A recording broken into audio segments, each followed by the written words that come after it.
परवेज खट्टक की क़यादत में नई सियासी जमात के लिए रोड मैप तैयार कर लिया गया। तहरीक इंसाफ के रहनुमाओं से राब्तों का सिलसिला मुकम्मल हो गया। रवा हफ्ते नई जमात के क़याम का इम्कान है। तहरीक इंसाफ अक्सर रहनुमाओं की जानिब से पार्टी छोड़कर नई जमात में शमूलियत का इम्कान है। इस बारे में मज़ीद तफसीलात जानते हैं पेशावर के ब्यूरो चीफ अली अकबर से। अली अकबर, बताइएगा परवेज खट्टक की नई जमात में कौन कौन से नुमाया रहनुमाओं की शमूलियत का इम्कान है?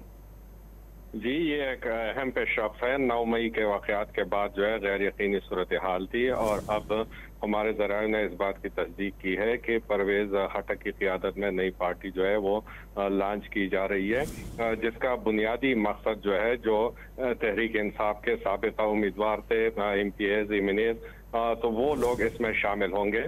और ज़राए ने ये भी कहा है कि अब तक तहरीक इंसाफ के अक्सरियती अरकान से राब्तों का सिलसिला जो है वो मुकम्मल हो चुका है और ज़्यादातर अरकान ने इस पार्टी में शमूलियत का जो है शमूलियत जाहिर करने का उनकी हामी भरी है। और इस हवाले से एक दो ग्रुप जो थे PTI के अंदर, तो उन्होंने भी साजबाज मुकम्मल कर ली है और आज भी परवेज खट्टक की क़यादत में जो है वो एक इजलास मुनक्किद होने जा रहा है, जिसमें वही लोग शिरकत करेंगे जो कि जो नई बनने वाली पार्टी में शामिल होंगे और अनकरीब किसी भी वक्त इस जमात का जो है वो ऐलान किया जाएगा और उसके बाद PTI के जितने भी अरकान हैं तो उसी पार्टी के टिकट पर इलेक्शन जो है वो लड़ेंगे।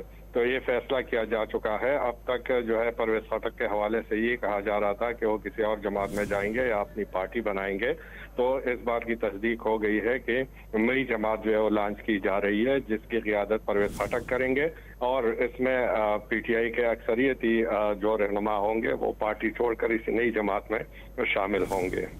ठीक है, अली अकबर, ये बताइएगा कि नई जमात के ऐलान कब तक मुतवक्किल है? कुछ वाज़ेह हो सका है इस हवाले से? जी, ये होमवर्क जो है मुकम्मल हो गया है और जितने भी फरीक़ैन थे उनसे मुशावरत मुकम्मल कर ली गई है। PTI के अंदर जो दो अहम धड़े हैं तो वो भी इस पार्टी में शामिल होने पर मुतफ़िक हो गए हैं। किसी भी वक्त, आज भी हो सकता है, कल भी, ताहम इसी हफ्ते ये जमात जो है मुकम्मल कर ली गई है। जल्द पार्टी का ऐलान भी कर दिया जाएगा। तफसीलात बता रहे थे अली अकबर, आपका बहुत शुक्रिया।